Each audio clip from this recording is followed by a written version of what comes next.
윤석열 정부 노동정책 그리고 노동정치라는 주제를 가지고 우리 양정규 국회의원님을 모시고 강연회를 받도록 힘찬 박수로 마주 고맙겠습니다. 기본적으로 한국의 현재 우리 운동에 대해서 같이 고민하는 시간을 갖도록 하겠습니다. 원래 윤석열 정부의 노동정책에 대해서 말씀을 해주십사 했는데 제가 생각해 볼 때 윤석열 정부의 노동정책에 대해서 길게 얘기할 게 사실 딱히 없습니다. 오히려 저는 현재 우리 노동운동이 어디에 와 있고 어떤 고민을 좀 했으면 좋겠는가 하는 것을 중심으로 해서 말씀을 드리면서 윤석열 정부 그리고 노동정치 이렇게 얘기를 1시간 남짓 정도, 원래 주최 측이 1시간 반을 요구했는데 여러분들의 여러 같은 성원에 힘입어서 1시간이 넘지 않도록 최대한 노력을 좀 해보도록 하겠습니다. 민주노조 운동과 윤석열 정부의 노동정책, 현재 우리 운동이 어디쯤 와 있는지에 대해서 같이 고민하는 시간을 가져보도록 하겠습니다. 첫 번째 장면입니다. 현대자동차 임금 인상 투쟁입니다. 뭐 다 거두절미하고 작년도 8월 달에 쟁의 발생 신고까지 하고 파업 들어가기 직전에 타결했습니다. 뭐 다 정리하면 임금 인상도 있었습니다만 일괄적인 성과급으로 평균 3,300만 원을 받았습니다. 웬만한 노동자의 1년 연봉에 해당하는 금액입니다. 현대자동차 노동자업은 그만한 성과급을 받을 자격이 있죠. 작년에 현대자동차가 창사 이래 최대의 수익을 올렸기 때문에 노동자들의 피와 땀이 없이는 절대로 얻을 수 없는 수익이었기 때문에 3,300만 원의 성과급을 받을 수 있습니다. 이걸 누가 탓할 수 있는 문제는 아닙니다. 다만 한국의 기본적인 우리나라의 노동운동의 현실에서 보면 최하는 것은 고민스러운 지점입니다. 바로 여기에 우리의 고민이 시작돼야 됩니다. 한국 노동운동 어디에 와 있는가? 민주노조 운동 어디에 와 있는가? 다음 장면 한번 볼까요? 카톡 메시지가 하나 있습니다. 주무시는데 죄송합니다 라고 시작된 이 카톡 메시지는 중간에 보면 저 집에 가면 5시에 밥 먹고 씻고 바로 터미널 가면 한숨도 못 자고 나와서 터미널에서 또 물건 정리를 해야 됩니다. 새벽 4시 20분에 관리자에게 보낸 청년 노동자, 택배 청년 노동자의 문자 메시지입니다. 실화입니다. 이렇게 보낸 문자 메시지의 마지막 문장은 이렇게 됩니다. 마지막 문장. 저 너무 힘들어요. 정말로 힘들었던 이 노동자는 이날 오후에 과로사로 사망합니다. 이 청년 노동자는 누가 책임져야 하는가? 한국의 노동자는 이 플랫폼 청년 노동자의 삶을 왜 책임지지 못했을까? 그럼 앞으로는 책임질 수 있을까? 만약에 이것을 책임지지 못한다면 한국의 노동운동이 존재할 가치가 있는 것인가? 라고 하는 고민이 오늘 우리에게 던져진 숙제입니다. 이 숙제를 풀지 못하면 윤석열 정부가 우리를 공격할 때 국민들은 맞다라고 박수를 치고 민주노총을 올리면서 비난할 때 표가 올라갑니다. 저들은 민주노총을 공격하면 한국 사회에서 정치적으로 우위에 쓸 수 있다고 생각하고 있습니다. 그리고 현실입니다. 민주노총을 공격할 때마다 지지율이 올라가는 정권. 이 구조 내에서 한국 노동운동 잘못한 거 없습니다. 우리는 지난 87년 이후 거리에서 싸웠고 우리가 있었기 때문에 그나마 이만큼의 한국 사회를 만들었습니다. 그럼에도 불구하고 여전히 우리에게는 많은 과제가 있고 이 문제를 해결하지 못한다면 여전히 한국 노동운동은 저들의 술안주가 되거나 밥상에 올라가는 반찬이 될 수밖에 없는 구조가 되어 있다는 사실입니다. 잘못해서 그런 게 아닙니다. 세상이 이렇게 구조가 변하고 있고 그렇다면 운동도 이 문제에 대한 고민이 필요한 시기가 되고 있는 거죠. 이 문제를 어떻게 할 거냐라고 하는 문제에 대한 깊은 고민과 성찰 없이 우리 운동의 미래가 과연 있을 것인가 라고 하는 고민을 저뿐만 아니라 사실은 여러분들도 하고 있으리라고 생각합니다. 다음 장면 한 번만 더 볼까요? 넘어가기 전에 현재 플랫폼 노동자 대충 220만인데요. 제가 이 통계를 작년 초에 작성했기 때문에 1년이 넘어가면서 숫자는 더 늘어나고 있습니다. 노동자 임금 기준으로 보면 전업으로 할 경우에 190만 원 정도이고 부업으로 할 경우에 70만 원 정도입니다. 이런 노동자들이 살고 있는 나라에서 현대자동차의 3,300만 원은 그 노동자의 피와 땀이 어려있는 3,300만 원이지만 이 노동의 양극화와 사회적 불평등의 구조를 우리 노동운동은 어떻게 책임질 것인가를 현재 노조 간부들이 진지하고도 정말 성찰적으로 고민하지 않으면 운동의 미래가 없습니다. 이 고민을 우리는 얼마나 하면서 평상시에 노동운동을 하고 있는가, 이런 고민은 어떻습니까? 다 아는 얘기잖아요. 대우조선입니다. 거통구지회가 싸울 때 거통구지회의 요구가 뭐 엄청난 것은 아니었습니다. 그럼에도 불구하고 현실적으로 이 투쟁이 벌어질 때 대우 정규직의 일부는 민주노총 탈퇴를 위한 서명운동을 진행하게 됩니다. 집행부가 그러는 것도 아니고 활동가들이 그러는 것도 아니지만 현장의 조합원들은 너네 때문에 배를 못 만들고 너네가 도크를 점령하고 있기 때문에 우리에게 문제가 발생하면 우리가 손해보기 때문에 우리는 이것을 용인하는 민주노총을 용납할 수 없다. 이게 현실적으로 한국 노동운동에서 벌어지고 있는 또 한 현실입니다. 이 현실을 우린 그냥 그대로 두고 말 것인가. 밑에 그림은 노조법 2, 3조 개정, 노란봉투법을 놓고 투쟁하고 있는 또한 노동자들의 모습입니다. 우리는 이 두 쪽을 다 싸우고 있고 두 가지 모습을 보면서 어떤 고민을 해야 되는가.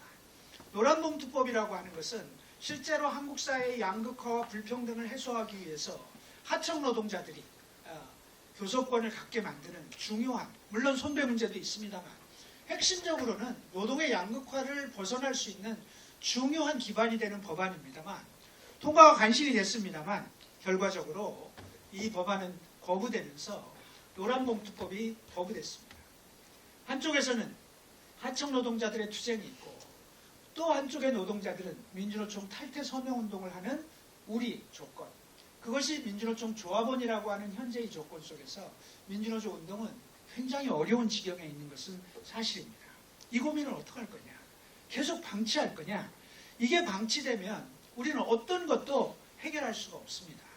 그래서 노동운동의 미래에 대한 깊은 고민이 필요한 시기입니다.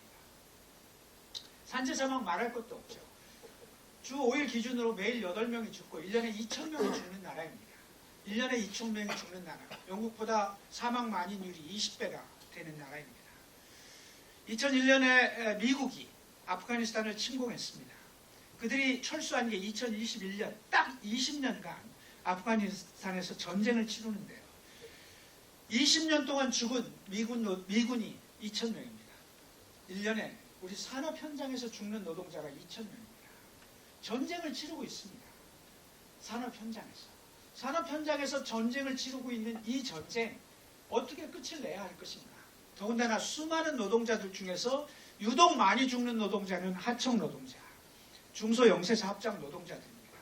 죽음의 외주화라고 일컬어지는, 위험의 외주화라고 일컬어지고 이 구조 내에서 위험한 업무는 정규직에서 비정규직으로 이전해가고 있고 그런 문제들을 그냥 방치할 수밖에 없는 조건 속에서 비정규직 노동자들이 한국의 민주노총에 대해서, 민주노조 운동에 대해서, 정규직 노동조합에 대해서 대략 75%가 정규직인 한국 노동운동에 대해서 긍정적 시각을 가질 것이다 생각하기 어려운 일입니다. 산재 사망률, 우리나라가 갖고 있는 노동 통계 중에서 가장 불행한 통계입니다. 그리고 가장 창피한 통계입니다. 이걸 못 막아내고 있고 간신히 중대재해처벌법을 누더기라도 통과시켰습니다만 틈만 나면 이걸 다시 뒤엎으려고 하는 시도가 계속되고 있습니다. 제가 의원이 됐던 둘째 날 중대재해처벌법이 시행된 3일째, 중대재해법이 시행되고 나서 3일 만에 다시 민주당과 국민의힘은 야합을 시도합니다. 다시 유예하자. 이미 시행이 됐는데 또다시 유예하자라고 하는 합의를 하기 위해서 밀실합의를 시도합니다. 다행스럽게 다른 정치적 거래 조건이 맞지 않아서 중대재해처벌법 시행 유예에 대해서 민주당이 그럼 안 해 라고 해서 나오기는 했습니다만 기본적으로 민주당 똑같은 놈들입니다. 이 구조에서 중대재해처벌법이 또 한 번 유예될 뻔한 위기를 시행이 되고 나서 아예 이제부터는 중대재해처벌법이 시행된다. 그 법조차 완벽한 법이 아님에도 불구하고 어쨌든 사망 만인율, 중대재해처벌법 다 심각한 문제이고 현재 노동 현장의 이 산재 사망 문제 어떻게 할 거냐. 더군다나 비정규직과 영세노동자, 하청노동자에게 집중되고 있는 사망 만인율, 고민이 필요한 영역입니다.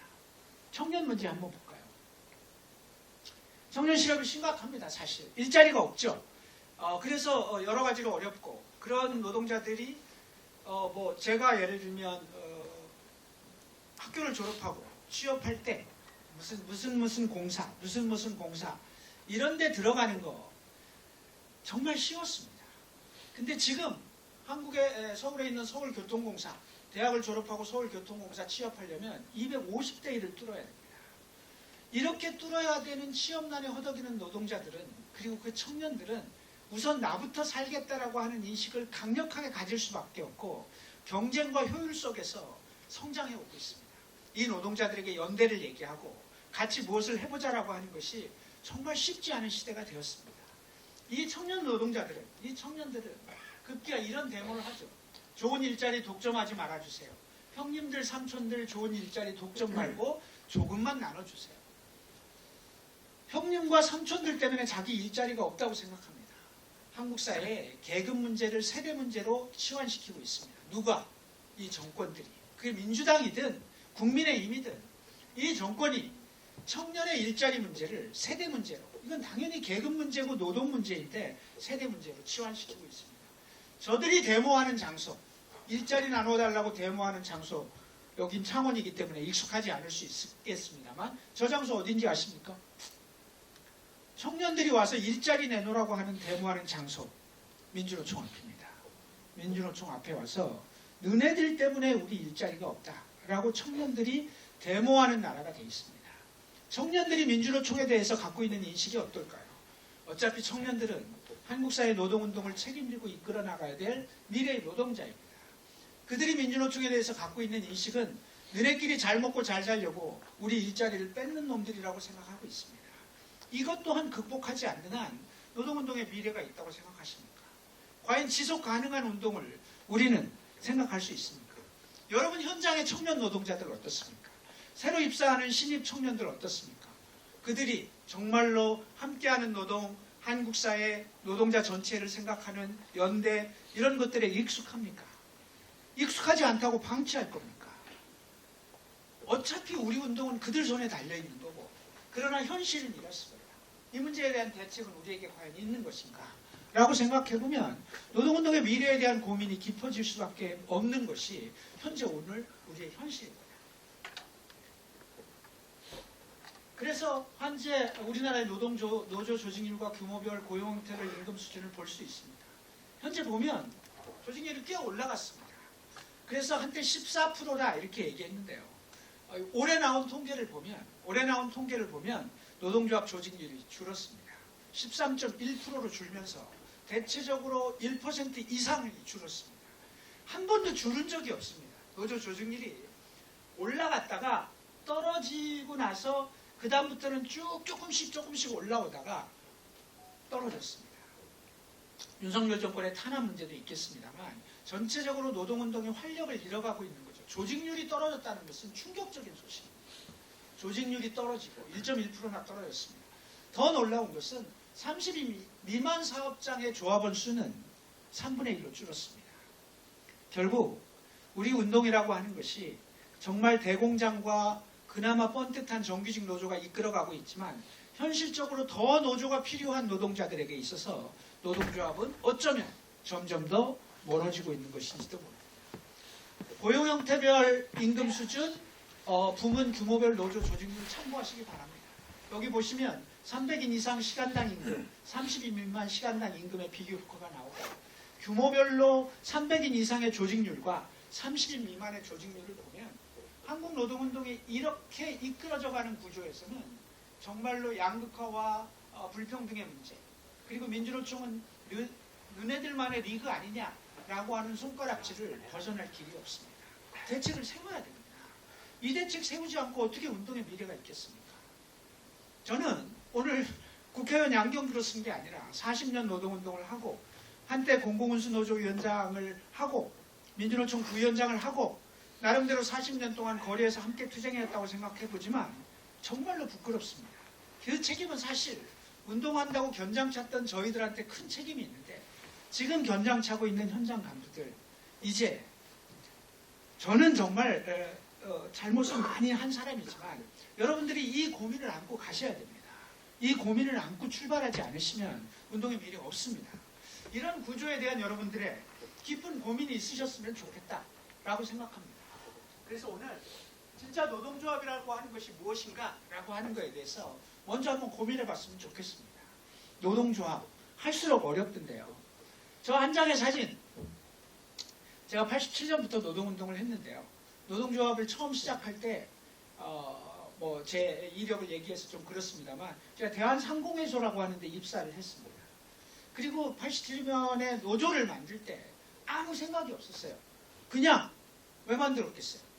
더럽고 치사해서 만들고 그야말로 인간 아이들을 우습게 하는 직장의 문화에 질려버리고 임금은 쥐꼬리만큼밖에 안 주고 도대체 이게 인간이냐라고 하는 그야말로 분노에 차서 노조를 만들었습니다. 목적은 하나였죠. 임금 좀 더 달라. 근로조건 좀 더 달라. 사람 우습게 보지 마라. 뭐 이런 정도의 수준으로 시작했습니다. 저 사진은 2005년 사진인데요. 87년 기준으로 하면 20년 정도가 흐른 거죠. 저 가운데 허리춤에 손 쥐고 있는 게 접니다. 그리고 저 사진은 장소가 한국이 아니고 홍콩입니다. 저는 2005년에 홍콩 WTO 반대 투쟁의 민주노총 투쟁단장으로 넘어가게 됩니다. WTO를 반대하러 갑니다. 그 투쟁단장을 제가 했는데요. 한국에서 한 1000명 정도가 갔습니다. 노동자 농민이 합쳐서 1000명 정도 갔고 저는 민주노총 투쟁단장으로 그 투쟁을 이끄는 위치에 있었습니다. 그리고 결국 저는 여기서 구속됩니다. 제가 운동하면서 2번 감옥을 갔다 왔는데요. 한 번은 홍콩 감옥을 갔다 오고 한 번은 한국 감옥을 갔다 왔는데 한국 감옥이 훨씬 좋습니다. 홍콩 감옥은 갈 생각을 하지 마십시오. 한국 감옥이 훨씬 좋은데요. 제가 감옥에 가서 생각해 봤어요. 무슨 생각을 했겠어요? 나는 조합원들의 임금 올리려고 했는데 나는 어쩌다가 홍콩에 갇혀있지? 이런 생각을 하게 된 거죠. 우리 상공회의소 조합원들의 임금을 올리려고 했는데 어쩌다가 홍콩에 갇혔을까? 노동운동을 해보니 WTO가 되고 그래서 수익 개방이 되고 그러면 노동자들의 일자리가 줄어들기도 하고 농민들은 땅을 갈아엎어야 될 정도로 농산물 가격이 추락할 수밖에 없는 조건에서 노동자 농민의 생존권을 위해서는 결국 사업장 내에서의 임금만이 아니라 사회를 어떻게 바꾸는 것이 필요하고 결국 세상이 어떻게 돌아가고 세상의 노동자들과 함께 투쟁함으로써 전체 세상을 지배하고 있는 자본주의, 신자유주의에 대한 대응이 필요하다라고까지 간 거죠. 기본적으로. 조합원의 임금으로부터 출발한 노동자가 세상을 바꾸지 않고는 노동자의 미래가 어렵다라고 보는 그런 사람이 된 거죠. 제가 무슨 얼마나 특출나거나 그래서 그런 게 아니라 이런 과정을 거치면서 홍콩에서 감옥 생활을 하게 됩니다. 오래 있지는 않았습니다. 어찌됐든 이 한 장의 사진 속에서 노동조합이란 과연 무엇인가? 여러분들은 공장의 담벼락을 넘어서서 세상에 얼마나 많이 노동운동이 여러분들의 우리가 노동자의 미래 또는 노동운동을 위한 미래를 위해서 세상 밖으로 얼마나 나오고 있는가? 아까 얘기한 택배 노동자에 대한 고통, 택배 노동자의 죽음에 대해서 나는 실제 노조 간부로서 얼마나 책임을 느끼고 있는가라고 하는 문제에 대해서 우리가 일상적으로 얼마나 고민하고 있고 얼마나 그것을 위해서 노력하고 있는지 이 고민이 현장을 책임지고 있는 여러분들에게 없다면 운동의 미래는 저는 없다고 보고 있습니다. 어쨌든 이 한 장의 사진을 보면서 제가 생각해 봤습니다. 우리가 생각하는 노동조합이라는 건 뭘까? 그냥 간단한 산수만 놓고 얘기하면 돈 있는 500원 가진 사람이 300원 들여서 공장이나 기계를 사고 200원 들여서 노동을 사고 그래서 700원짜리 상품을 생산하는 사회입니다. 이게 우리가 살고 있는 사회죠. 이걸 흔히 자본주의 사회라고 부르는데요. 이 산수에서 가장 중요한 건 500원 가진 사람이 이 판으로 이 방정식으로 세상을 움직이는 이유는 딱 한 가지입니다. 뭐 때문에 이 판으로 세상을 움직이죠? 뭐예요? 말씀해 보세요. 하나. 누구? 뭐 때문에? 이윤 때문에. 아주 불편하고 평범한 얘기지만 굉장히 불편한 얘기입니다. 세상의 주인은 누구? 자본입니다. 자본주의잖아요.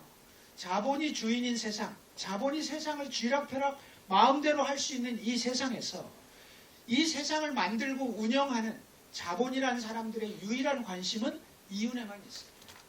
이것은 평범한 얘기이긴 하지만 굉장히 무서운 얘기입니다. 저 이윤에만 관심이 있기 때문에 생산수단을 어떻게 하든지 간에 원료값, 재료값, 기계값을 어떻게 하든지 간에 노동에 들어가는 비용을 어떻게 하든지 간에 이윤만 남으면 되는 세상입니다. 이것은 굉장히 간단한 얘기지만 무서운 얘기입니다. 그렇기 때문에 노동에 들어가는 비용을 줄이기 위해서 비정규직을 마구 쓰는 겁니다. 정리해고를 마구 하는 거고 하청 노동자를 마구 만드는 거고 다단계 하청 구조를 끊임없이 만들어내면서 200원에 들어가는 비용을 줄입니다.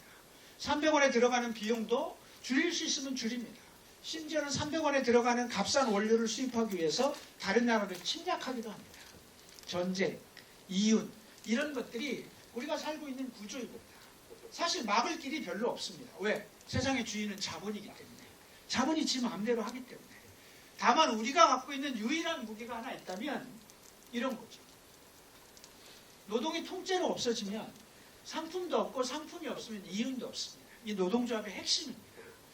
노동조합이 통째로 없어진다는 건 노동자들이 단결한다는 뜻이고 노동자들이 단결한다는 건 노동운동이라는 뜻입니다. 그리고 그걸 통해서 사실 이윤 중심의 세상의 구조를 바꿀 수 있는 유일한 무기를 노동자만 갖고 있습니다. 아시잖아요. 아주 평범한 얘기입니다. 그렇기 때문에 세상을 바꾸는 유일한 무기가 노동운동입니다. 만약에 근데 노동운동이 이 책임을 포기한다면 세상을 바꿀 수 없습니다. 자본이 마음대로 할 수 있는 거죠. 아주 평범한 얘기이기도 하지만 현실적으로 보면 노동이 통째로 없어질 정도의 과감한 결단과 노동운동이 활성화되고 힘을 갖지 않으면 현실적으로 이걸 막을 수 있는 방법이 없습니다. 그런데 현실은 거꾸로 가는 거죠. 현실은 거꾸로 갑니다. 예를 들면 이 이데올로기가 어떻게 자본가들에게는 작동하냐면 야 너네 노동 이윤이 안 나면 어떻게 돼요? 이윤이 안 나면 회사가 망해. 회사가 망하면 노동도 없어. 회사가 망하면 일자리도 없어. 완전히 이 방정식을 거꾸로 돌려서 이윤이 있어야 월급을 줄 거 아니야. 이윤이 있어야 일자리가 있을 거 아니야.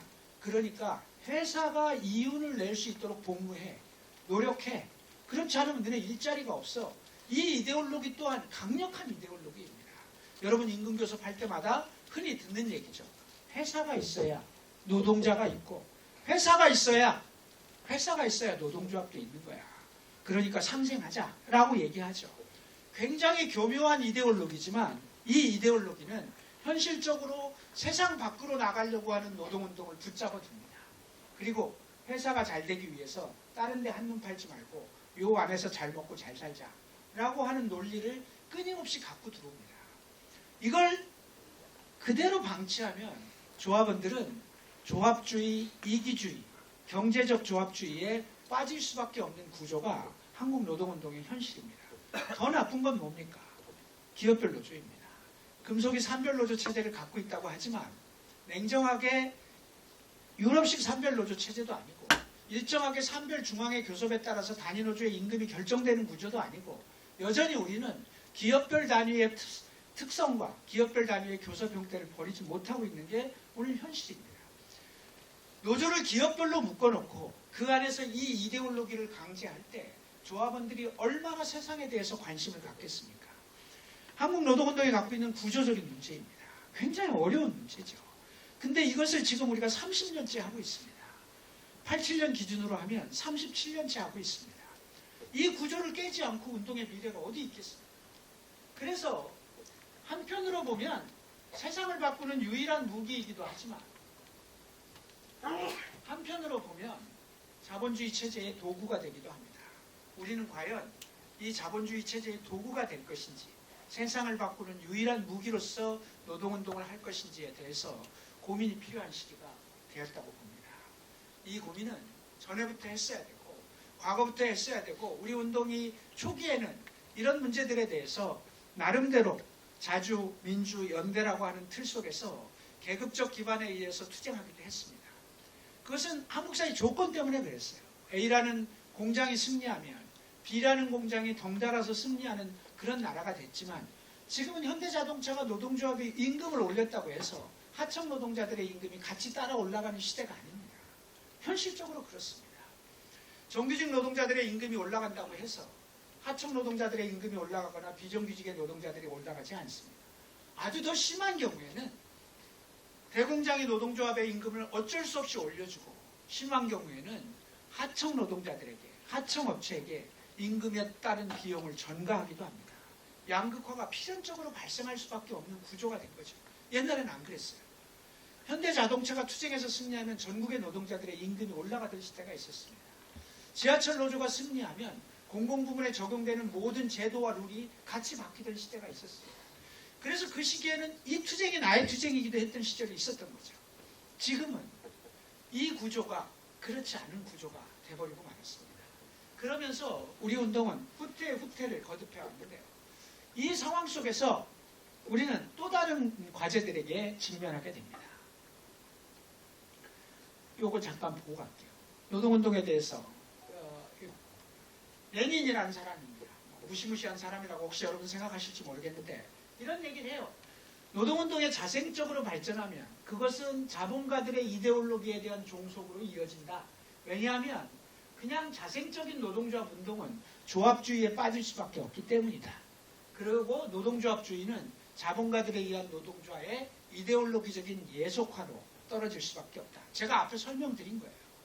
이 구조를 세상을 향해서 내딛는 노동운동이라고 하는 것을 지속적으로 하지 않고 그대로 놔두면 결국 자본주의의 도구가 될 수밖에 없다.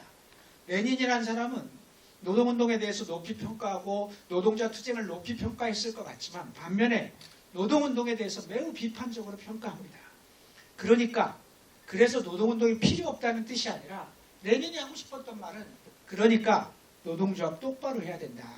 똑바로 안 하면 이렇게 될 거다네. 그러니까 똑바로 하자라고 하는 취지로 얘기를 한 겁니다. 레닌이 이렇게 얘기했다면 또 한 명의 사람도 비슷한 얘기를 합니다. 로자 룩셈부르크라고 하는 독일의 혁명가인데요. 이 독일 혁명가는 이렇게 얘기를 하죠. 가장 유리한 상황에서도 노동조합이 할 수 있는 최선이라고 해봤자 자본주의적 착취가 용인하는 한계점을 넘지 못한다. 노동조합은 착취 자체를 철폐할 권력도 없고 심지어는 그것을 점차 이루게 할 수도 없다. 이런 얘기를 하게 됩니다. 같은 얘기입니다. 노동운동 한계가 명확합니다. 그러나 그 한계를 돌파하는 시도를 하지 않는다면 결국 고착화되고 운동은 세상을 바꾸는 기능을 하지 못할 것이다 라고 하는 얘기입니다. 이쯤 되면 여러분들 스스로 현재 한국의 민주노조 운동은 어떤지, 나는 현재 내가 끌고 있는 현재 단위노조에서 노조활동을 어떻게 하고 있는지, 그리고 나는 현재 조합원들과 이런 문제들에 대해서 정말 소통하고 있는지, 우리 조합원들은 정말 경제적 조합주의에 빠져서 내 호주머니 외에는 아무것도 생각하지 않고 있는지, 그리고 그것을 돌파하기 위해서 나는 그 노동자들과 어떤 소통을 하고 있는지 이걸 한 번쯤 고민해 보셨으면 좋겠다는 말씀을 드리고 싶습니다. 이렇게 노동운동이 기본적으로 매우 어려운 조건에 있습니다. 이런 조건 속에서 운동은 또 다른 도전을 받고 있습니다. 또 다른 도전. 그러니까 제가 운동을 시작할 때는 환경, 생태 뭐 이런 건 전혀 중요하지 않았어요. 뭐가 중요해? 아무 의미도 없는 얘기죠. 근데 지금 노동운동은 저 문제를 고려하지 않고는 아무것도 할 수 없습니다. 석탄화력발전소 2036년까지 28기를 다 폐쇄해야 됩니다. 거기 있는 노동자들은 어떻게 해야 됩니까? 이거를 그건 안 돼. 우리 고용 때문에 절대로 환경과 생태 운동에 동의할 수 없고 석탄화력발전소를 폐쇄할 수 없어. 이렇게는 할 수 없는 겁니다. 그것은 전 지구적 문제이고 우리 국민 모두의 문제이기 때문에 환경과 생태에 대해서 그렇게 접근할 수는 없습니다. 그렇다 하더라도 노동자의 고용 문제는 어떻게 할 거냐. 예전에 저는 이렇게 안 해도 됐거든요. 대가리 비키밀고 머리띠 메고 돌격 앞으로 나를 따르라 하면 됐어요. 이렇게 고민할 이유가 없었습니다. 근데 지금은 이 고민을 하지 않고 운동해서는 안 되는 거죠. 제가 있는 사업장에 공공운수노조라고 하는 사업장에 국토정보공사라고 있습니다. 혹시 아시는 분은 아실지 모르겠는데 이름이 지적공사입니다. 옛날 이름이 지적공사인데 땅 측량하는 사람들입니다. 조합원이 대략 3,000명인데요. 여기는 자기들이 환경 생태와 별 관련이 크게 있다고 생각하지 않았습니다. 그냥 차 타고 다니면서 땅 측량하면 되는 거지 환경 생태 위기가 나와 어떤 문제가 있을까. 작년 1월 달에 환경부가 지침을 내립니다. 앞으로 모든 사업장의 자동차는 공공부문의 업무용 자동차는 수소차로 바꿀 것. 이게 지침입니다.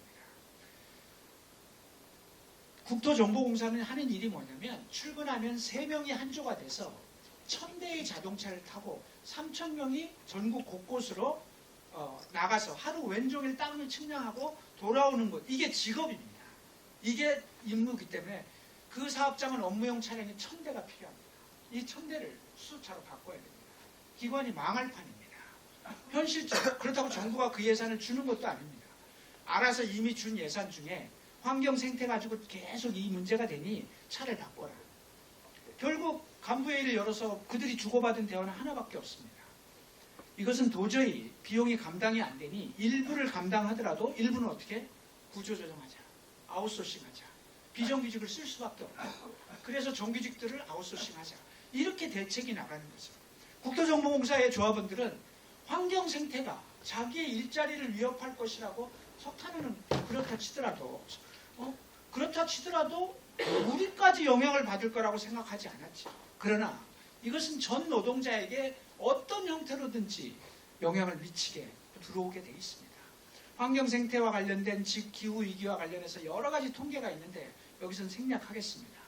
현재 매우 심각한 상황이고 원래 2050년쯤 되면 1.5도가 어떻고 저떻고 하는데 지금 기준으로 하면 2035, 6년 정도 앞으로 10년만 지나도 1.5도를 넘어서고 이 추세로 가면 2060년 정도 되면 2도를 넘어선다는데 2도를 넘었으면 현실적으로 지구의 생물종 중에 40%가 없어진다고 하잖아요. 그러니까 이게 간단한 문제가 아닙니다. 현실적으로 보면. 이걸 왜 고민해야 돼 우리가 라고 생각하지만 이걸 고민하지 않고 노동운동을 할 수 없는 시대가 되었다는 거죠. 사회적 양극화와 자본주의 체제가 근본적인 위기가 있습니다. 이제 예전하고 다른 거죠. 모두 경쟁하고 있는 구조이기 때문에 이 구조 내에서 자본주의 체제는 우리나라만 봐도 알 수 있잖아요. 우리나라 이제 작년도 경제 성장률 몇 프로? 1.4%입니다. 앞으로 극복해봐야 2% 정도 갈 거고요. 성장률이 2%라고 하면 일자리에 늘어나는 것도 현실적으로 매우 더딜 수밖에 없는 조건입니다. 다른 일자리를 만들어야 됩니다. 그래서 나오는 게 돌봄, 복지 이런 영역들을 확장하면서 이 영역에서의 일자리를 늘리고 막 이런 복잡한 얘기들을 하게 됩니다. 현대자동차, 아까 환경 상태도 얘기했습니다만 전기차로 다 바꿔야 돼요. 일정한 기간이 지나면 라인을 다 정리를 시작해야 됩니다. 이 모든 구조에서 이 문제를 어떻게 할 거냐? 사회적 양극화와 자본주의 체제의 근본적 위기는 점점 심해지고 있습니다. 우리나라 같은 경우에 대체적으로 2만 명의 통합소득과 620만의 통합소득이 같은 나라입니다. 2만 명의 근로소득과 자산소득을 합친 금액과 600만의 근로소득과 자산소득을 합치는 게 같은 나라. 비교가 안 될 정도죠. 이 양극화가 정말 심각해지고 있는데요. 이 문제를 앞으로 어떻게 할 거냐? 그렇다고 자본주의 체제가 과거처럼 10% 20%씩 성장할 수 있는 조건도 안 되는 구조에서 노동자들은 일자리의 문제를 어떻게 할 거냐? 양극화가 심해지면 노동운동에 쓸 자리가 없습니다. 그러니까 이런 고민도 해야 돼요. 또 다른 고민도 있어요. 젠더, 세대 갈등, 아까 청년 문제 보셨죠? 그러니까 전에는 없던 고민들입니다. 앞으로는 청년 문제를 어떻게 할 거냐? 더군다나 여기 남성 동지들이 많아서 그렇긴 합니다만 페미니즘 나오면 그게 뭐야 막 경기를 일으키는 남성들도 있을 수 있을지 모르지만 시대적 대세입니다. 이 문제에 대해서 노동운동 내에서 젠더 문제 이런 문제에 대해서 열린 시각을 갖지 않으면 앞으로 노동운동 하기 어렵습니다. 이런 고민들을 다 해야 되는 거죠. 더군다나 세계 질서가 변화되고 지난 2, 3년 내에 우크라이나 전쟁 그 다음에 팔레스타인 전쟁 이런 전쟁들이 가고 미중 간의 대립 구도가 심각해지고 이 심각해지는 구조 속에서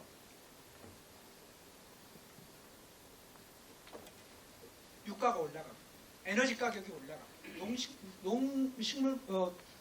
농산품 가격이 올라가고 그래서 저 전쟁 하나 때문에 아프리카에 기아가 발생하고 이런 구조들을 신문에 다 보셨을 겁니다. 전혀 다른 세계가 열리고 있습니다. 이 전혀 다른 세계가 열리고 있는 이 구조 내에서 노동운동을 얼마나 고민하고 있는가. 정말로 우리는 혹시 공장에 갇혀 있나? 아니면 전체 세상의 문제를 제대로 보고 있는가? 그럼 세상의 문제를 해결하려면 우리는 어떻게 해야 하는가? 이런 고민들이 필요한 시기이던 차에 윤석열이 등장하기 시작한 거죠. 윤석열이 등장한 겁니다. 이거는 그야말로 어려운 조건에 또 한 번 강력하게 들어오기 시작한 겁니다. 그런데 윤석열 정부의 노동정책을 얘기하기 전에 제가 여러분들에게 드리고 싶은 말씀은 문재인 정부입니다. 제가 여러분들께 정말 말씀드리고 싶은 건 사람들이 자꾸만 잊어버리지 않았으면 좋겠다. 그럼 문재인 정부는 엄청 좋았냐? 안 좋았어요. 예를 들면 뭐 문재인 정부 되면 모든 노동자에게 노동권을 줄 것처럼 하지만 5인 이하 사업장의 노동법 손도 안 댔습니다. 노동시간과 관련해서 68시간까지 올라갔던 전임 정부를 깨부수고 어쨌든 52시간으로 줄인다라고 했지만 탄력근로제를 도입하면서 사실상 퉁쳐버렸습니다. 최저임금제 1만 원 시대를 열겠다고 했지만 마지막 2년은 1.5%, 1.5%로 다운시켜서 결국 박근혜 정권보다도 최저임금이 더 올랐어요? 덜 올랐어요? 덜 올랐습니다. 그런데도 불구하고 문재인 정부, 민주당 정부하고 뭘 하면 그래서 윤석열 정부하고 대응하면 뭔가 노동자들이 좋아질 것처럼 생각하는 것 딱 한 가지 있습니다. 약간 덜 불편합니다. 냉정하게 얘기해서 약간 덜 불편합니다. 저는 공공에 있어서 더 심각한데요. 공공은 정권이 바뀌었을 때 이 불편함의 정도의 차이가 좀 더 큽니다. 정권 하나에 따라서. 내가 얘기합니다. 덜 불편할 뿐이다. 노동운동이 너네 덜 불편하려고 운동하는 게 아니고 세상을 바꾸려는 운동을 할 것 같으면 민주당과 국민의힘이 뭔 차이가 있다고 생각하냐. 그리고 그걸 1, 2년도 아니고 수십 년 동안 속아오지 않았냐. 문재인 때만 속았냐 너네가. 오늘날에 예를 들면 비정규직 문제의 근원은 누구에게 있냐. 사람들이 돌아가시고 나면 다 향수가 생기는 법이지만 노무현 정권에서 생긴 문제다 그게. 노무현이 비정규직법을 그렇게 만들면서 이것을 감당 못하는 방안으로 만들어버린 거다. 또 제가 얘기해요. 역대 정권 중에 노동자가 제일 많이 구속된 정권이 누군지 아냐? 노무현 정권이다. 나도 그때 감옥을 2번 갔다. 노무현 때 갔다. 뭐 이렇게 이제 동지들한테 얘기합니다만 그만 좀 속자. 우리가 덜 불편하려고 운동하는 거 아니다 진짜. 우리는 세상을 바꾸려고 운동하는 거다. 그런데 마치 윤석열만 건너뛰면 세상이 좋아질 거고 그것만 뭐 공동전선을 피면 우리가 많이 좋아질 것처럼 생각하지 마라. 속았지 않냐라는 얘기를 제가 그렇게 해도 조금 덜 불편하니까. 그래서 그건 사실이에요. 조금 덜 불편하게 합니다. 근데 그거 하려고 운동한 거 아니잖아요. 그런 측면에서 윤석열 정부의 노동정책 들으면서 불편하게 만드는 건 사실입니다. 특히 노동시간 유연화를 통해서 주 52시간 같은 것을 선택근로제를 더 강요하고 있고 임금체계도 직무급이나 이런 것들을 들고 오면서 치고 있고 노동시장의 이중구조 문제를 해결한다고 해서 근로시간과 관련해서 여러 가지 하여튼 제가 이걸 일일이 설명할 필요가 없습니다. 여러분들이 일일이 현장에서 닥치는 문제니까. 종합해서 얘기하면 노동시간 유연화를 통해서 어쨌든 노동시간을 늘리는 문제 이런 것들을 끊임없이 그리고 임금체계를 개편하는 문제 그리고 가장 강력하게는 노동운동에 대한 통제를 통제 공격을 강력하게 현재 두르고 있는 게 오늘 우리의 현실인 거죠. 이 고민 속에서 문재인 정부 얘기는 잠깐 아까 말씀드렸습니다만 비정규직 정규직화도 사실상 땡쳤고요. 노동시간 단축, 최저임금 1만 원, 노동상권 완전 보장, 산재 사망 문제도 결국 중대재해처벌법 누더기로 통과시켰고요. 이 기간 동안에도 불평등과 차별이 심화되고 조합주의는 강화됐는데 우리가 윤석열만 탓할 문제는 아니지 않느냐. 윤석열 정부 노동정책 보면요. 고용노동부 단체협약 조사한다고 479개 공공부문입니다. 일단 1차적으로 479개 기관 중에 179개가 불법 무효인 단체협약이라고 해서 단체협약 모두 고칠 것. 이게 이제 공공과 민간을 가리지 않고 치고 나오고 있습니다. 또 48개 공무원 교원노조 규약이 노동조합법 위반이라는 거. 사용자의 인사 경영권 침해가 너무 많다는 거. 공공부문을 먼저 치는 이유는 간단합니다. 여기를 정리하고 나면 바로 민간으로 넘어오는 거죠. 그 다음에 노조 회계 공시 안 하면 세액공제도 없다라고 하는 것으로 이제 여러분들을 강력하게 치고 들어오죠. 아까도 얘기했지만 조합원들이 이미 조합주의라고 하는 그늘에 빠져있는 상태 속에서 현실적으로 보면 그 세액공제에 따른 세금 혜택이 얼마라고 따지고 보면 그게 얼마라고 그게 어마어마한 돈도 아님에도 불구하고 이 문제에 대해서 노동운동이 자신있고 강력하게 대응하지 못하면 더 큰 거를 잃는다는 생각을 해야 되고 그걸 만들어 가야 되고 조합원들은 당연히 싫어하죠. 단돈 1원이고 노동조합이 자판기라고 생각하고 고충처리 기관이라고 생각하고 임금 올려주는 대상이라고 생각하는 이 조합원들이 존재하기 마련이기 때문에 그럼에도 불구하고 그래서 조합원들 무서워서 이 문제를 상급단체나 노동조합들이 그냥 넘겨버리면 운동을 그냥 통째로 내주는 겁니다. 이 문제와 관련해서 1990년 전노협이 창립됐을 때도 정부가 맨 먼저 치고 들은 게 뭐예요? 뭡니까? 여러분들 90년에 노동조합을 안 하신 분도 계시겠습니다만 87년부터 민주노동운동이 쫙 일어날 때 당시 전노협에게 저들이 가장 강력한 칼이라고 쓴 칼이 노동조합의 업무조사였습니다. 노동법에 있다라고 하는 걸 근거를 들어서 그래서 노동조합의 업무를 조사하는 거죠. 이 노동조합의 업무조사라는 게 말이 됩니까, 정부가? 이거를 모두 육탄 공격으로 막아냅니다.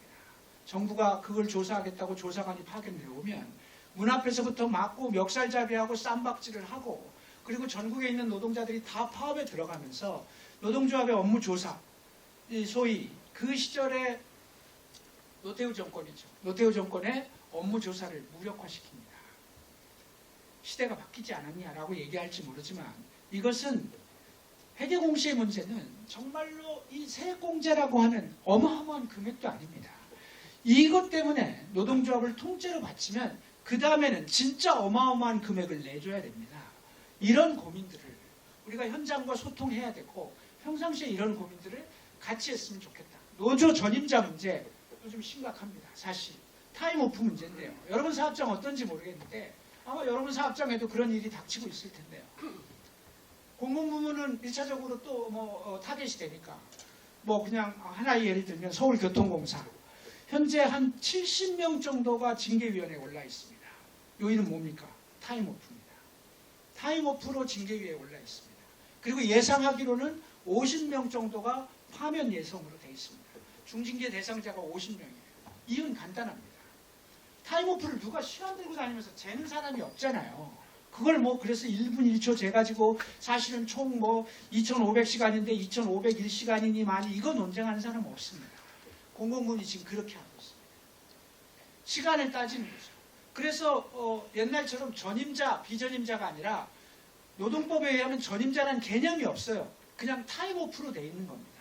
그리고 그걸 쓰는 건데 이 시간을 재기 시작한 거죠.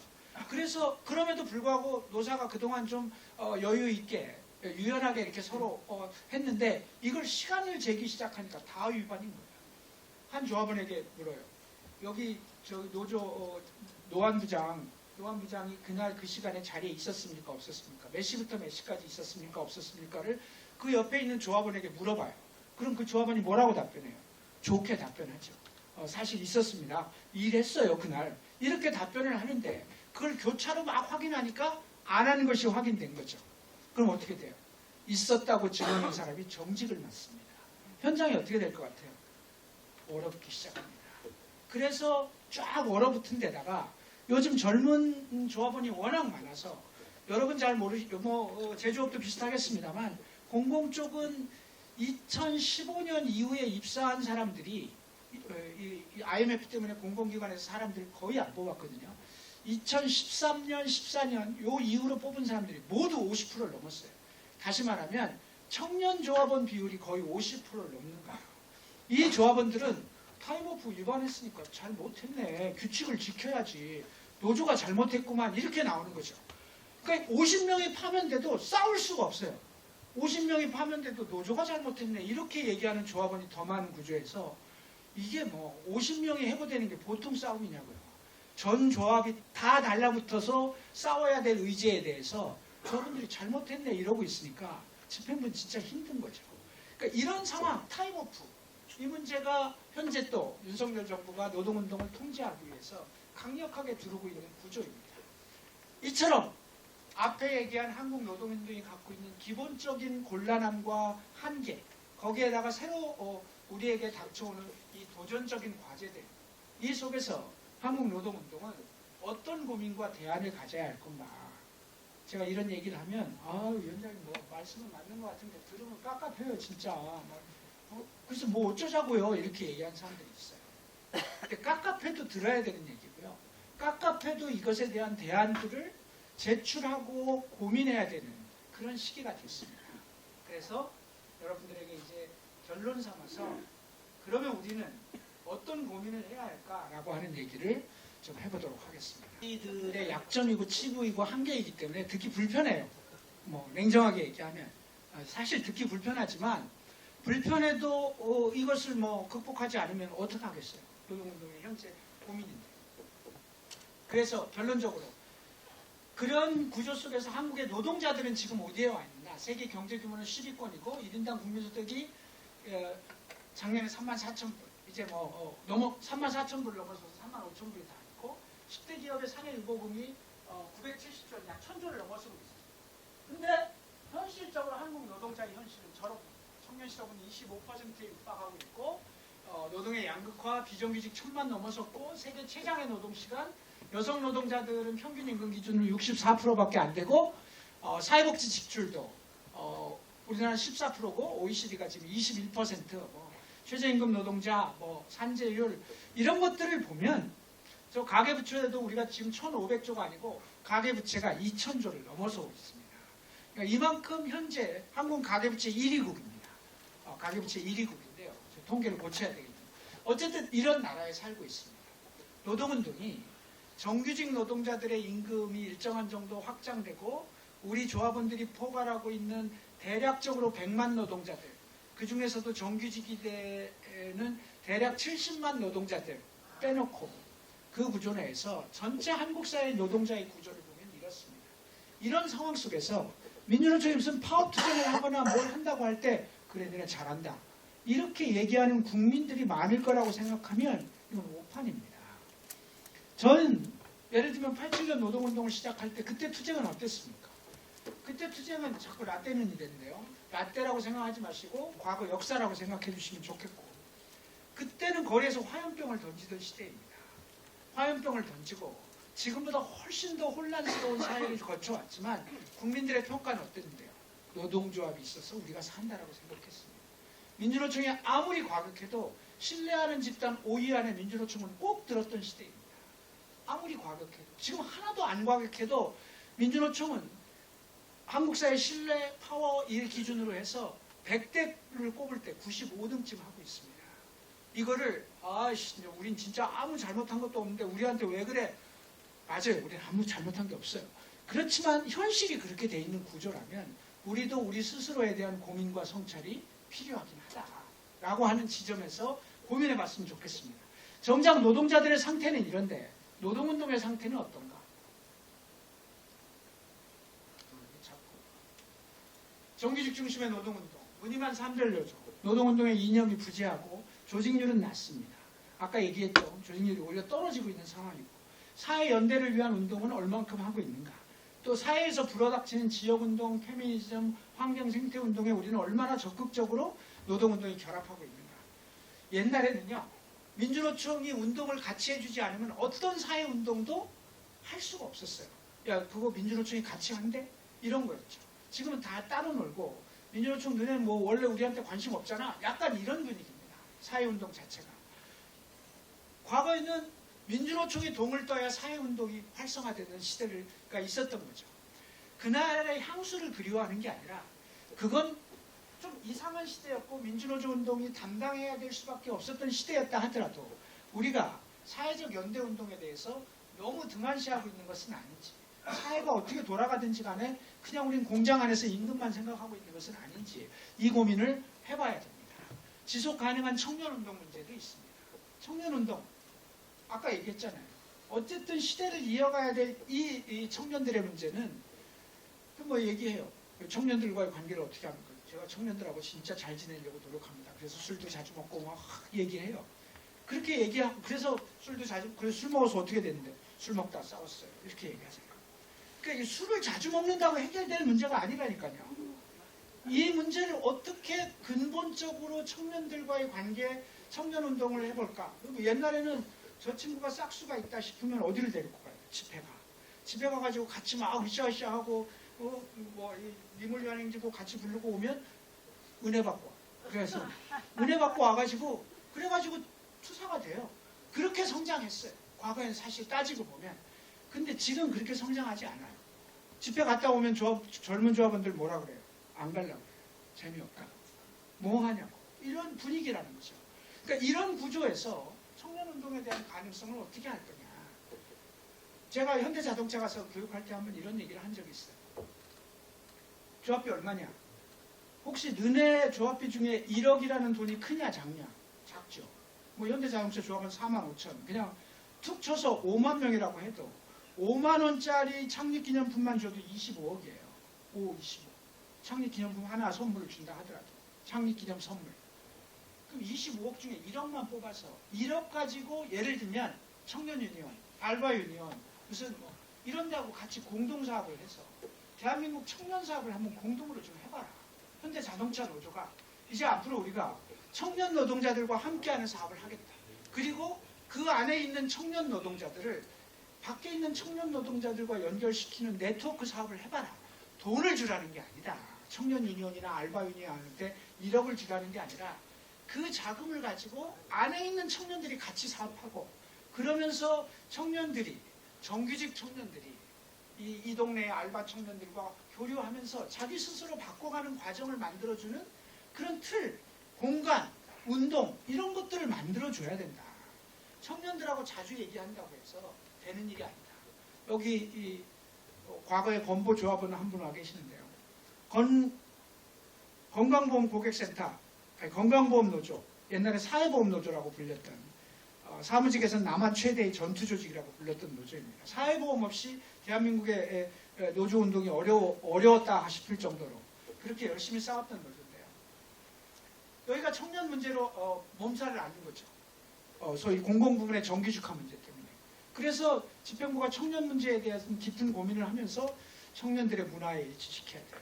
그래서 옛날 노동조합처럼 끝나고 뒤풀이할 때 막걸리를 먹을 게 아니라 와인을 먹자. 수련회를 가더라도 예를 들면 호텔을 간다거나 그렇게 해서 청년들에게 달라진 노동조합도 이렇다라고 하는 그러니까 그렇게 이제 활동을 했어요. 그래서 청년 예산을 진짜 많이 썼어요. 제가 단언하건대 대한민국에서 청년 예산을 가장 많이 쓴 노조 건강보험노조입니다. 그런데 비정규직 문제가 딱 터지니까 와인을 먹던 그 청년 노동자들이 결국 가장 비정규직의 정규직화 문제에 반대하는 선봉에 서더라는 거죠. 그러니까 이게 청년 문제를 그렇게 바라본 건 얼마나 근시안적인 거냐. 청년이 이 시대의 문제를 같이 호흡할 수 있는 구조를 만들어주는 것 이게 지금 우리의 역할입니다. 안에서 묶어놓고 청년 사업을 어떻게 할 생각을 하지 말고 밖의 청년들과 밖의 문제들을 같이 연결할 수 있는 고리들을 어떻게 만들어갈 것이고 거기에 목적의식적으로 예산을 어떻게 투여할 것인가 지속 가능한 운동으로서의 청년운동의 문제에 대해서 청년 조합원들과의 문제를 깊이 고민해야 됩니다. 단위노조의 조합 간부로 쓰고 대의원으로 쓰고 이렇게 나름대로 노력하실 거라고 생각합니다만 근본적인 고민들을 했으면 좋겠다라고 하는 거죠. 많은 얘기들이 있습니다만 노동자 정치운동 문제를 이제 제가 좀 얘기를 해보겠습니다. 저는 개인적으로 노동자 정치운동과 관련해서 관련이 깊은 사람입니다. 완전히 개인적으로. 여러분들이 민주노동당을 얘기하고 그 민주노동당의 뿌리가 되는 건 어디죠? 국민승리 20. 제가 공공운수노조의 전신인 전국 전문기술노동조합연맹 위원장을 하고 있을 때 권영길 위원장이 불러서 이제 노동자 정치 세력화를 민주노총이 떴으니까 책임있게 한번 같이 하는데 네가 정치위원장을 맡아줬으면 좋겠다. 연맹 위원장이 어떻게 정치위원장을 겸임합니까? 그래도 좀 해라. 해서 제가 정치위원장을 맡습니다. 그래서 제가 97년에 정치위원장을 맡고 그해 국민승리 21을 출범시키고 권영길 위원장을 출마시킵니다. 97년 민주노총 정치위원장이었어요. 그때 장난이 아니었어요. 그때가 대통령 선거가 있던 해이고요. 여러분들이 기억하실지 어떨지 모르겠지만 97년에 대통령 누가 됐을까요? 빨리 말씀해 주세요. 97년에 대통령에 당선된 사람? 네? 아이, 진짜 김영삼 무슨 김대중입니다. 아이, 진짜 김대중. 그때 정서가 무슨 정서였냐면요. 김영삼도 야권 인사이긴 했었습니다만 대통령이 될 때는 뭐였어요? 민자당이었어요. 그렇잖아요. 그래서 97년 전까지 요 4.19라는 특수한 케이스를 빼놓고 한국의 여당이 바뀐 적이 없습니다. 한 번도 바뀐 적이 없습니다. 정말로. 그러니까 4.19라는 특수한 상황 빼놓고 단 한 번도 원래 뭐 친일파 무슨 지주 계급으로부터 중심으로 출발했던 그 자유당 정권부터 해서 다 뿌리가 따지고 보면 97년까지예요. 그래서 그때 나온 구호가 50년 만에 최초로 정권 교체해보자였거든요. 그래서 김대중을 내세운 거예요. 어땠겠어요? 민주노총 저것들 때문에 지금 나라가 망하게 생겼다고 뭐. 제가 그때 전국을 순회했거든요. 왜 우리가 노동자 정치운동을 해야 되는지, 왜 우리가 이제 진보 정치를 시작해야 되는지 하면서 막 삼별 뭐 전국을 순회했어요. 제가 호남 가서 재떨이 맞을 뻔했거든요. 그러니까 간담회를 하는데 우리가 김대중을 찍지 말고 이 권영기를 찍어야 되는 이유를 막 설명할 거 아니에요. 호남 분위기 아시잖아요. 네가 지금 여기 와가지고 노조 간부인데 네가 지금 여기 와가지고 지금 우리 김대중 선생 말고 권영 재떨이를 던지더라니까요. 제가 뭐 맞지는 않았습니다만 분위기가 그랬습니다. 왜 안 그랬겠어요? 이 질리고 질린 50년의 기득권을 물리치고 김대중을 찍자는데 갑자기 민주노총에서 권영기를 내세워가지고 권영기를 찍자고 하니 내가 아무리 민주노총 조합원이지만 참을 수가 없다 이런 거죠. 소위 말하면 김대중을 통해서 조금 더 나은 세상을 만들고 그 다음에 진보 정치를 하든 말든지 하자 이런 거였죠. 그럼에도 불구하고 출마했습니다. 그리고 30만 표, 1%. 근데 저희가 출마하면서 얘기했거든요. 출발이다. 그것이 몇 프로가 되든 우리는 이걸 시작으로 해서 반드시 노동자당을 만들 거다. 그리고 우리는 2000년에 민주노동당을 만듭니다. 저는 선거를 끝내고 다시 연맹위원장으로 복귀해서 연맹위원장으로서 그러니까 연맹위원장인데도 불구하고 파견 나갔다니까요. 연맹위원장이 이 총연맹에 파견 나가서 정치위원장을 하고 국민승리 시위를 했는데요. 그리고 나서 다시 연맹위원장으로 돌아왔다가 1999년에 다시 민주노총 정치위원장을 합니다. 여러분도 알다시피 당은 2000년 1월 달에 창당되는데요. 제가 그 창당 작업을 또 하게 됩니다. 그래서 제가 민주노총의 노동자 정치 세력화와 관련해서는 제가 할 얘기가 있는 사람입니다. 국민승리를 띄울 때 정치위원장, 민주노동당을 만들 때 정치위원장을 맡아서 그리고 이제 민주노동당의 초대 부대표를 하면서 권영길 위원장을 당대표로 모시고 정치를 했죠. 이 부대표 역할을 하죠. 근데 뭐 부대표를 상근한 건 아니고 저는 그 당시 민주노총 부위원장을 하고 있었으니까 이름을 걸고 이제 운동을 한 거죠. 그렇게 흘러온 역사가 오늘 여기까지 와 있습니다. 한때 잘 나갔던 민주노동당은 여러 가지 이유 때문에 분열했고 그래서 그 분열과 분열을 거듭해 와서 지금은 진보정당이 전성시대를 맞이한 거죠. 그때는 하나밖에 없었는데 지금 많아. 뭐 하나보다 훨씬 많아졌어요. 전성시대를 맞이한 거예요. 엄청 많아요. 그 노동자 정치 세력화를 왜 했을까? 간단하거든요. 어차피 우리가 하는 것은 세상을 바꾸는 운동이고 국민의힘이나 민주당이라고 하는 것은 여당일 때 다르고 야당일 때 다르고 어떤 때는 여당일 땐 이렇게 얘기하다가 야당일 땐 이렇게 했고 야당일 때는 뭔가 할 것처럼 하다가 여당 되면 똑같은 얘기하고 있고 둘이 뭐 별 차이가 없어요. 냉정하게 얘기하면. 세상을 바꾸려고 하는 것이라면 노동자들이 정치를 하자. 노동자 정당, 진보 정당 운동을 시작하자. 그래서 한 거거든요. 만약에 그 목표가 지금도 변함이 없다면 진보 정치에 대한 우리들의 갈망은 절대 내려놓을 수가 없는 겁니다. 만약에 변했어. 우리 이제 그럴 필요 없고 민주당하고 대충 손잡고 조금 유리하게 하고 좀 덜 불편하게 하고 그래가지고 뭐 타임오프나 이런 걸로 치고 두르는 거죠. 뭐 안 치고 두르면 좋은 거 아니야? 정도의 운동 하시려면 할 수 있다고 생각해요. 그리고 뭐 노동조합이라는 게 꼭 진보정당을 만들어야 되는 게 아니야. 그러나 우리 운동, 우리 노동운동이 정말 세상을 바꾸는 운동을 하고 싶다면 진보정치, 원래 처음 시작했던 그 목표, 그 의도, 그 생각 이걸 버리지 않았다면 해야 되는 거죠.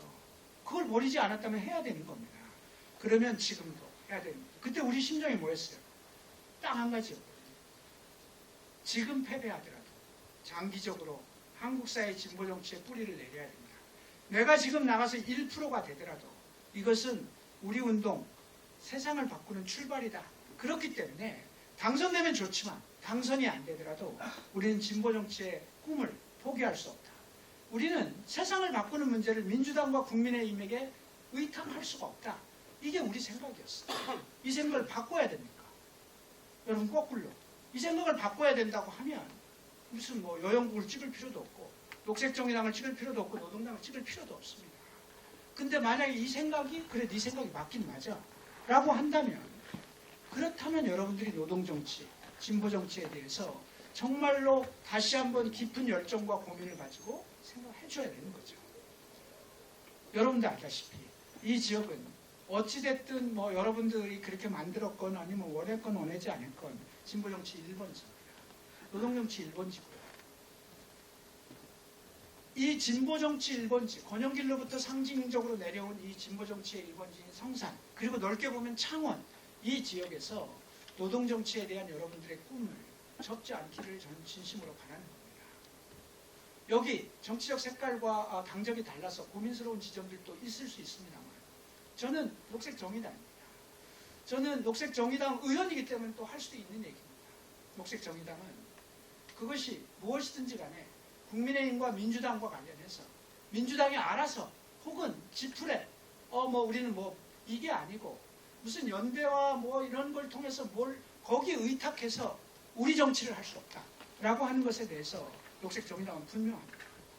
그 판단을 여러분들이 해서 이 당을 키우고 이 후보를 키워서 그래서 어쨌든 우리 진보정치의 미래를 힘들고 어려운 길이지만 가보자. 제가 상상하기 싫은 것은 만약에 창원 성산에서 진보정당의 후보가 출마하지 않는 선거가 된다면 이건 한 시대가 진보정치의 한 시대가 저무는 겁니다. 여러분들은 원든 원하지 않든 그 책임을 져줘야 되는 사람입니다. 그리고 그렇게 해서 이 시기가 지났을 경우에 과연 창원 지역에서 다시 진보정치를 얘기하고 노동정치를 얘기하고 우리가 세상을 한번 바꿔보자라고 얘기하고 이게 가능할 거라고 보십니까? 진짜로. 너네 지난번에 이렇게 했잖아 라고 얘기할 겁니다. 저는 그런 측면에서 여러분들이 조금 더 다른 책임감과 고민을 가져야 된다.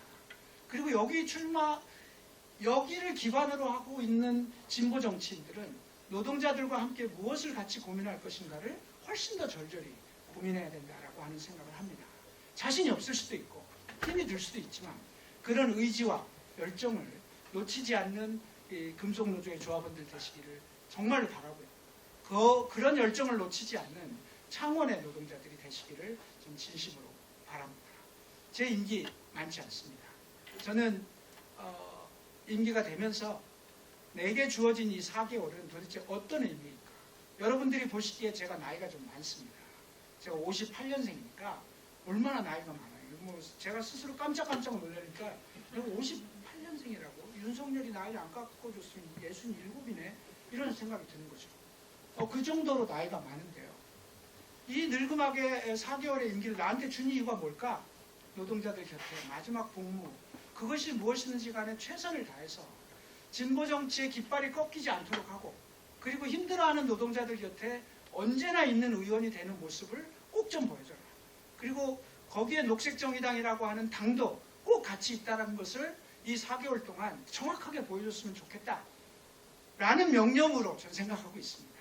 글쎄 동지 여러분께 얘기합니다. 그것이 무엇이든 여러분들이 필요하면 저를 불러주시고 그것이 무엇이든 제가 문제를 해결하든 안 하든 여러분들 곁에 늘 있는 당이고 싶고 사람이고 싶고 노동운동가 싶고 그래서 이 어깨에 걸쳐진 국회의원이라는 견장보다 노동자로 노동운동가로서 여러분들하고 같이 한 시대를 바꾸기 위해서 노력했던 사람이 되었으면 좋겠다는 말씀 드리면서 제 얘기 마치도록 하겠습니다. 고맙습니다.